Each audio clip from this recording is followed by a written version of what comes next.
바이에른 뮌헨이 이제 A매치 기간이 있었기 때문에 뭐 이제 A매치 바이러스라고 하잖아요. 체력이 좀 떨어져 있을 때 약팀에게 발목을 잡히는 이러한 이제 현상이 많이 발생을 하는데 그런 것 전혀 없이 6대1 대승을 거뒀습니다. 그리고 이 대승을 거두는 상황에서 바이에른 뮌헨의 전술 자체가 굉장히 유연하고요. 그 유연한 전술 안에 김민재의 위치가 계속 수시로 바뀌어요. 근데 김민재뿐만 아니라 사실 옆에 있는 우파메카노, 뭐 샤샤부이, 키미히 수비 라인의 움직임이 계속 실시간으로 변화를 하거든요. 그러니까 이게 이제 현대 축구의 좀 트렌드 같은 건데 맨시티도 마찬가지고 아스날도 마찬가지고 어쩔 때는 포백, 어쩔 땐 쓰리백. 쓰리백일 때도 오른쪽이 가운데로 들어오면서 쓰리백, 어쩔 때는 왼쪽이 가운데로 들어오면 쓰리백, 어쩔 때는 뭐 비대칭 쓰리백이었다가 수비형 미드필더가 내려와서 라볼피아나 같은 쓰리백 뭐 등등등등 이 수비 라인에 변화를 주면서 빌드업 체계를 여러 개로 만들잖아요. 예를 들면 이런 겁니다.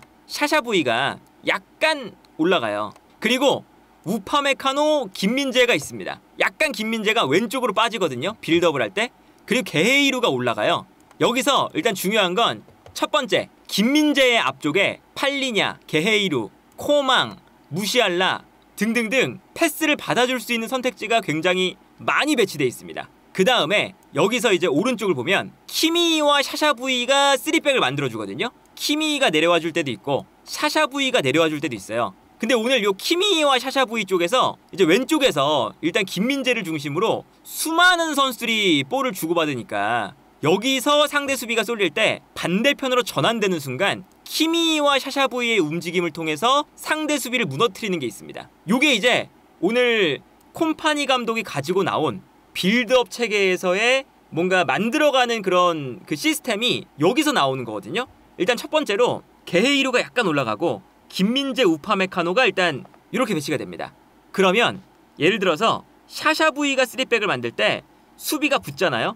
그러면 샤샤부이가 올라가면서 수비를 뒷걸음질치게 하면 키미가 내려오면서 공간, 혹은 키미에게 수비가 붙으면 키미가 안쪽으로 들어가면서 수비를 끌어당길 때 샤샤부이가 내려와서 3백, 이런 식으로 이 오른쪽 라인에서 키미와 샤샤부이가 굉장히 움직임이 다양합니다. 그리고 애초에 요 김민재를 중심으로 게헤이루, 팔리냐, 코만까지 많이 내려와요. 그리고 무시알라도 많이 내려오면서 요 왼쪽 라인에서 일단은 상대 수비가 약간 쏠릴 때 쏠리는 순간 반대편에 있는 키미와 샤샤부이의 스위칭 플레이로 풀어나가는 거거든요. 그래서 이제 오늘 그 경기를 보면 바이에른 뮌헨의 전체적인 이제 전형을 볼게요. 김민재가 3번이잖아요. 김민재를 중심으로 게헤이루, 팔리냐, 코망 가까이 붙어있죠, 선수들이. 그리고 오른쪽에는 오히려 샤샤부이, 그나브리 조금 더 올라가 있는 걸 볼 수가 있습니다. 특히나 이 그나브리와 코망의 움직임을 보면 코망은 내려와서 볼을 받아주는 경우가 많은데 그나브리는 올라가서 플레이를 했다는 걸 볼 수가 있어요. 이게 이제 바이에른 뮌헨이 볼을 많이 소유한 위치거든요. 김민재가 있는 왼쪽에서 볼을 많이 소유합니다. 그런데 여기서 수비를 끌어당겨 놓고 오른쪽으로 넘어가니까 오른쪽과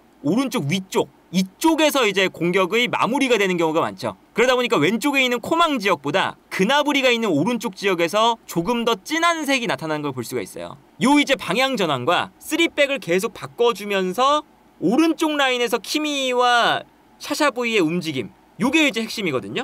이 장면 보시면요, 우파메카노가 가운데 있고 샤샤부이가 가운데로 들어왔고요. 그리고 김민재가 왼쪽에 있습니다. 3백을 만들고 있죠. 그리고 키미와 팔리냐가 앞에 있어요. 게헤이루는 좀 올라가 있고. 그러면 여기서 이제 상대 수비가 샤샤부이를 압박을 합니다. 그리고 샤샤부이가 압박을 당하니까 뒤로 볼을 돌리죠. 근데 그 순간 이 다음 장면을 보시면요, 샤샤부이가 살짝 가운데로 들어갑니다. 그리고 키미가 샤샤부이가 가운데로 들어가면서 상대의 공격수 한 명을 끌고 들어가니까 키미가 이 공간을 찾아서 내려오기 시작해요.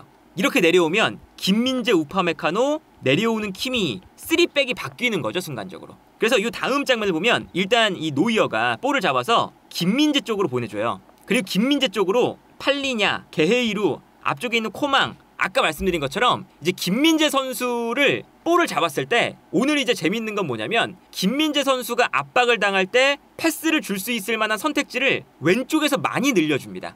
그러면 당연히 수비가 그쪽으로 쏠리겠죠? 그러다 보니까 이 다음 장면 보면 김민재가 볼을 잡았을 때 상대 선수들이 김민재 쪽으로 달려가고 있어요. 완전히 쏠렸습니다. 그러면 반대편이 크게 공간이 나겠죠. 근데 반대편에 아까 말씀드린 것처럼 샤샤부이가 가운데로 들어가면서 상대의 수비수 한 명을 끌고 들어가니까 어느샌가 키미가 내려와서 넓은 공간을 확보를 하고 있습니다. 3백이 바뀌었죠. 그러니까 김민재가 볼을 잡자마자 반대편을 바라보면서 방향 전환을 해줄 수가 있어요. 그리고 여기서 김민재가 방향 전환을 하니까 키미가 여기서 볼을 받아서 앞쪽으로 볼을 건네주거든요. 그러면 넓은 공간이 형성돼 있으니까 그나브리가 뜁니다.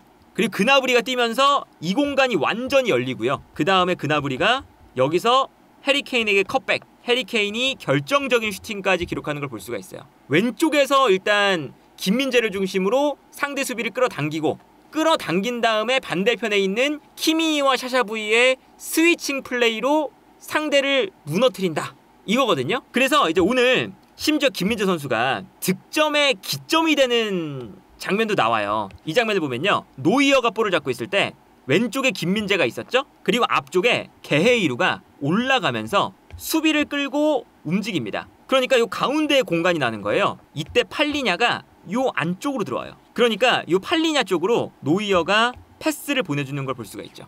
공간을 여기서 일단 찾았어요. 한번 김민재에게도 수비가 붙어있고 게헤이루에게 붙어있고 다 이제 무시알라한테도 붙어있거든요. 무시알라가 내려오면서 볼을 받으니까 모든 선수에게 붙어있으니까 코망한테도 붙어있고, 팔리냐가 순간적으로 약간 측면으로 빠져서 게헤이루가 올라가면서 만든 공간을 확보를 합니다. 이 공간으로 먼저 일단 패스가 한번 들어가고요. 그 다음에 팔리냐가 볼을 잡았을 때, 여기서 일때 또 중요한데 무시알라, 게헤이루, 코망 계속 움직여요. 근데 여기서 이 공간으로 수비가 쏠리기 시작하니까 이때 김민재가 살짝 뒤로 빠집니다. 이 공간에는 사실은 선수가 압박을 하기가 좀 힘들잖아요. 여기 공간을 좁혀주고 있으니까. 그래서 팔리냐가 여기서 볼을 잡은 다음에 김민재를 보면서 김민재에게 패스를 보내줘요. 일단은 여기서도 맞춰져 있는 그런 시스템인 거죠. 그 다음에 김민재가 볼을 잡았을 때 바이에른 뮌헨 선수들의 움직임을 보면 게헤이루가 어느샌가 내려오면서 수비를 끌어당기고 있고, 무시알라가 접근하고 있고, 코망이 게헤이루가 가운데로 들어오니까 측면으로 빠져 있어요.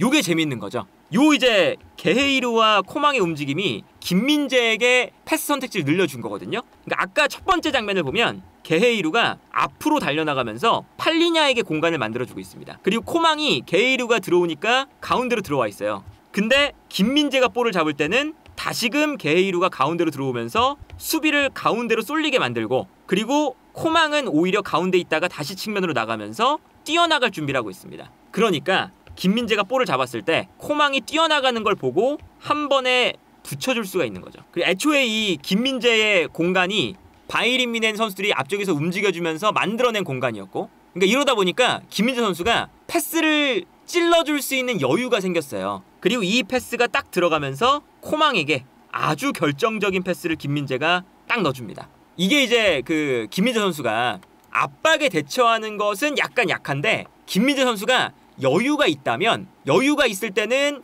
뛰어들어가는 선수에게 찔러주는 저런 패스가 매우 좋거든요.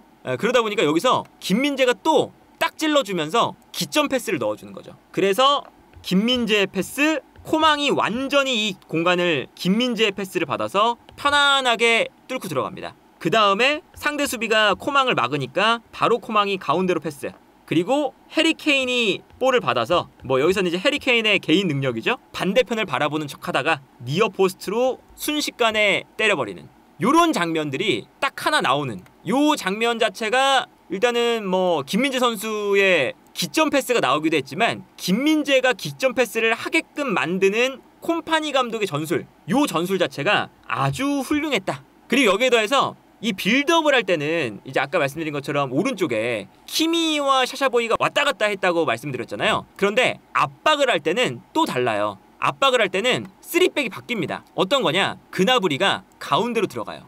가운데로 들어가서 센터백을 압박하고 샤샤부이가 올라가 버립니다. 그러면 키미도 올라가 있으니까 우파메카노가 약간 오른쪽으로 빠지고 김민재가 가운데 있고요. 그리고 게헤이루가 왼쪽으로 넘어와요. 혹은 게헤이루가 내려오지 않을 때 팔리냐가 약간 내려옵니다. 이러면서 자연스럽게 3백이 이렇게 만들어져요. 그러면 김민재가 뒤쪽에서 커버하는 역할이 되는 거죠.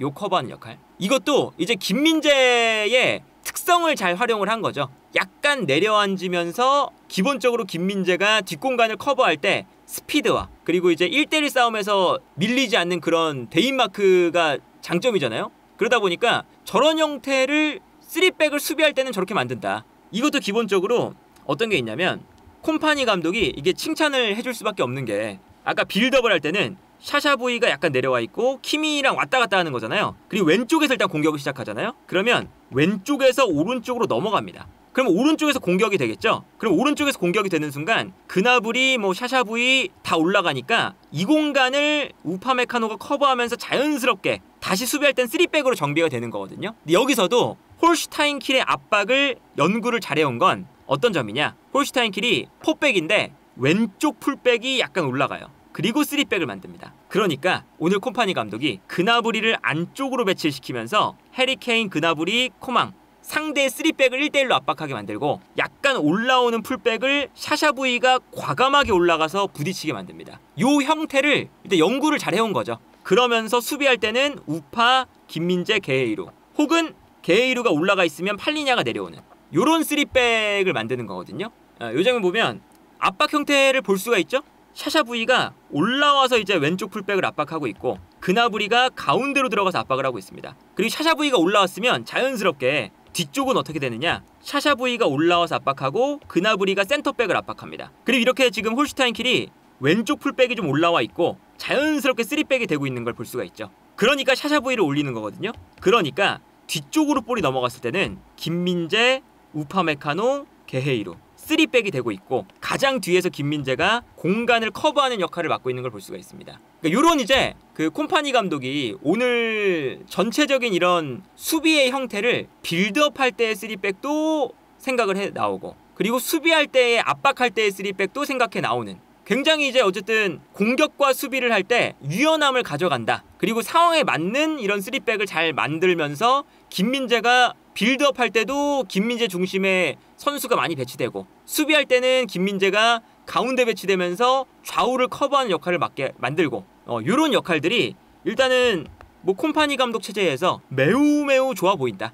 그리고 이제 뭐 수비 라인이 기본적으로 굉장히 공격적이에요. 공격적이기 때문에 오늘도 경기를 보면 그 바이에른 뮌헨이 공격을 할 때 키미가 오른쪽으로 내려오면서 키미, 우파메카노, 김민재 요 3백이 형성이 됩니다. 근데 이 3백이 엄청나게 올라와 있어요. 앞쪽에서 일단 눌러주는 수비를 딱 하는 거죠. 근데 여기서 보시면 볼이 뒤로 흘렀을 때 우파메카노든 김민재든 앞쪽에서 누군가 싸워주고 뒤쪽에서는 한 명이 이렇게 커버를 해주는 요 조합 자체도 아주 뭐 오늘은 우파메카노와 김민재가 호흡이 좋았거든요. 이렇게 계속 뒤쪽에서 커버를 해주니까 요런 형태의 압박이 될 수 있는 거죠. 이 장면 보면 여기서 홀슈타인킬이 볼을 뺏어서 역습을 진행하려고 하는데 바이에른 뮌헨 선수들이 달려들기 시작합니다. 그리고 달려드니까 미드필더 라인에서 약간 우물쭈물하는 순간 바이에른 뮌헨 선수들에게 둘러싸이기 시작해요. 그리고 가장 뒤에 김민재와 우파메카노가 있죠. 그리고 라인도 높죠. 그러다 보니까 여기서 바로 둘러싸이면서 볼을 빼앗기는 장면을 볼 수가 있습니다. 이런 모습들이 사실은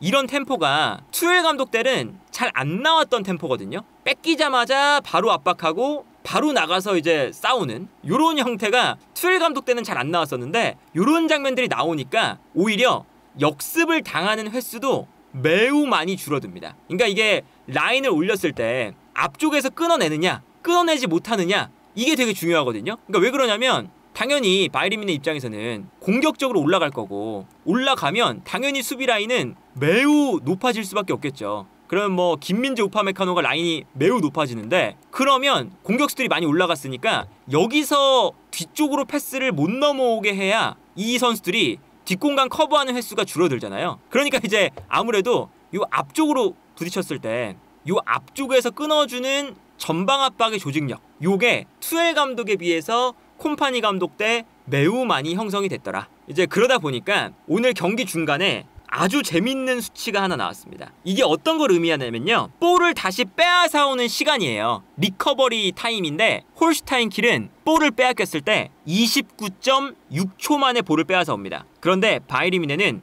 거의 절반이에요. 17.1초 만에 볼을 빼앗아 와요. 거의 이제 절반의 시간 만에 볼을 다시 가져온다 라는 건 기본적으로 얼마나 바이에른 뮌헨이 오늘 볼을 많이 가지고 있지만 볼을 빼앗겼을 때도 다시금 볼을 빼앗아 오는 과정을 참 잘 만든다 라는 것을 이제 알 수 있는 포인트인 거죠. 그래서 오늘 뭐 전방 압박의 관점에서 봐도 김민재 선수가 우파메카노가 라인을 올렸을 때 실수가 많이 안 나오게끔 만드는 것 중에 하나도 너무 넓은 공간을 혼자서 커버할 수는 없잖아요. 그런데 김민재와 우파메카노가 커버할 수 있을 만한 공간을 적절하게 분배하면서 앞쪽에서 압박이 되니까 상대의 역습이 못 나오게끔 만들어주는 거죠. 뭐 이런 관점에서 오늘 경기는 뭐 바이에른 뮌헨이 뭐 물론 홀슈타인 킬이 아주 약팀이긴 하지만 오늘 경기력은 매우 긍정적이었고, 그리고 이게 참 그 바이에른 뮌헨이 콤파니 감독이 부임을 해서 가져가고 있는 이런 아주 유연성을 기반으로 한 전술들, 포메이션들, 요런 이제 그 요소들이 일단은 시즌 초반에 잘 녹아 들어가고 있다. 그리고 이런 유연함이 어쨌든 조만간 바이에른 뮌헨이 일정을 쭉 보면 당연히 홀슈타인 킬보다는 강한 팀들을 이제 만나게 되거든요. 뭐 조만간 레버쿠젠을 만나기도 하고, 당장 이번 주부터 챔피언스 리그도 있고, 그리고 뭐 아스톤 빌라전도 있고, 이런 이제 어려운 일정을 펼치게 돼요. 일단 강팀과의 싸움이 기대되는 경기력을 오늘 보여줬다. 그리고 이제 오늘 경기에서 어쨌든 김민재 선수는 원정길이 좀 멀었잖아요. A매치 기간 동안 한국도 갔다가 한국에서 오만을 갔다가 그 다음에 독일로 넘어왔기 때문에 일단 원정 거리가 굉장히 멀었는데, 체력적인 이슈 때문에 오늘 경기는 그래도 다이어나 뭐 이런 선수들이 나올 법도 했거든요. 우파메카노 다이어. 그런데도 김민재를 선발로 쓰고 풀타임으로 썼다 라는 건 이제 이렇게 라인을 올리는 축구, 아주 공격적으로 이렇게 부딪히는 축구, 이런 축구에서는 김민재와 우파메카노 같은 스피드, 운동 능력을 가진 수비수를 콤파니 감독이 선호한다 라는 걸 알 수 있는 거고, 그리고 이제 김민재의 이런 그 뒷공간 커버 능력, 이런 것들을 콤파니 감독이 얼마나 긍정적으로 평가를 하고 있는지 이걸 알 수가 있는 경기였다. 그리고 김민재 선수가 뭐 오늘도 이제 나왔지만 지지난 경기에 막 실수가 나올 때는 김민재를 오른쪽에 두면서 김민재 선수가 약간 압박을 많이 당하면서 공략 포인트가 됐거든요, 상대팀에. 그런데 김민재 선수가 실수가 나온 그 경기 이후부터는 왼쪽으로 옮기면서 김민재의 주변에 패스 루트를 굉장히 많이 만들어 놨어요. 그러다 보니까 이제 김민재 선수도 압박을 당하는 빈도가 좀 많이 줄어들었고, 김민재를 이제 잘 쓸 수 있는, 김민재의 단점을 최소화하면서 김민재의 강점을 극대화시킬 수 있는 전술을 콤파니 감독이 찾아가고 있으니까 이런 점들도 어쨌든 아주 긍정적인 것처럼 보인다. 김민재를 일단 콤파니 감독이 잘 써주는 것 같다.